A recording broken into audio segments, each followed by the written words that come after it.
ఇప్పుడే జీ5 app download చేయండి. చూడండి మీ ఫేవరెట్ టీవీ షోస్ ఎప్పుడైనా ఎక్కడైనా. పౌర్ణమి గడియలు మొదలైనట్టున్నాయి. మను బాడీలోకి వెళ్ళి ఆయనకి నిజం చెప్పేస్తే వద్దు. నేను దాని బాడీలోంచి బయటికి రాగానే మళ్ళీ ఇంట్లో వాళ్ళని దాని మాటలతో మాయ చేస్తుంది. ఎవరైనా బాడీలోకైనా వెళ్ళి మనుకి గట్టి వార్నింగ్ ఇవ్వాలి. రాథోడ్ బాడీలోకి వెళ్ళి చెప్తే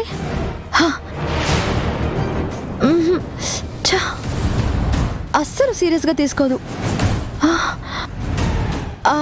మిస్ అమ్మ, అయ్యో వద్దు. ఆల్రెడీ పోయిన పౌర్ణమికి నేను చేసిన పనికి సమస్యలతో సతమతమవుతుంది. ఇంకెవరి బాడీలోకి వెళ్ళి చెప్తే మను భయపడి ఈ ఇంటికి దూరంగా వెళ్తుంది.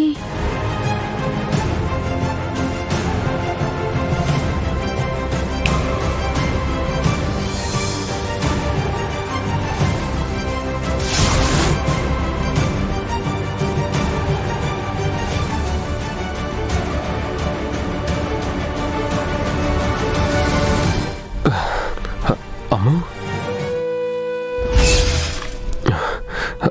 అమ్ము, అమ్మో, అమ్ము, నీకేం కాలేదు కదా? మీరుండగా నాకేమవుతుంది?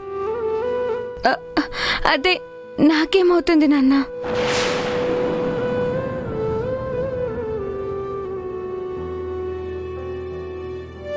మిస్సమ్మ, ఈ ధూపం పడేసి వెళ్ళింది నువ్వే కదా? ఆయనకి దగ్గొస్తే హడావిడిగా వెళ్తూ. నేను అదంతా అడగలేదు మిస్సమ్మ. ఆ ధూపం అలా పడేసి వెళ్ళింది నువ్వేనా కాదా అని అడుగుతున్నా. కొంచెమైనా కామన్ సెన్స్ ఉందా? ఏదెక్కడ పెట్టాలో తెలీదా నీకు? ఇంట్లో పిల్లలున్నారు, పెద్దవాళ్ళున్నారు. అరే, అమ్మరే చూసుకోకుండా నిప్పుల మీద కాళ్ళు పెట్టబోయాడు. ఏం కాలేదు కదమ్మా, ఇంకెందుకు గొడవ? కాలేదు కాబట్టి సరిపోయిందాంటీ. అదే అమర్ కాళ్ళు పెట్టేసుంటే, లేదా ఆ నిప్పు ఏదైనా క్లాత్ మీద పడుంటే మంటలు వచ్చేసేవి. పిల్లలున్న ఇంట్లో ఇంత నిర్లక్ష్యంగా ఉంటే ఎలా?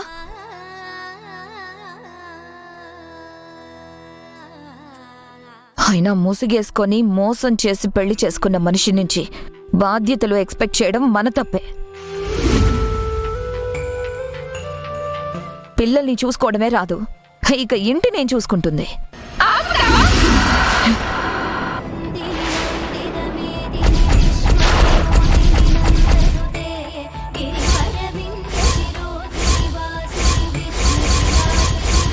మిస్ అమ్మని ఇంకొక మాట అన్నా నేను చూస్తూ ఊరుకోను.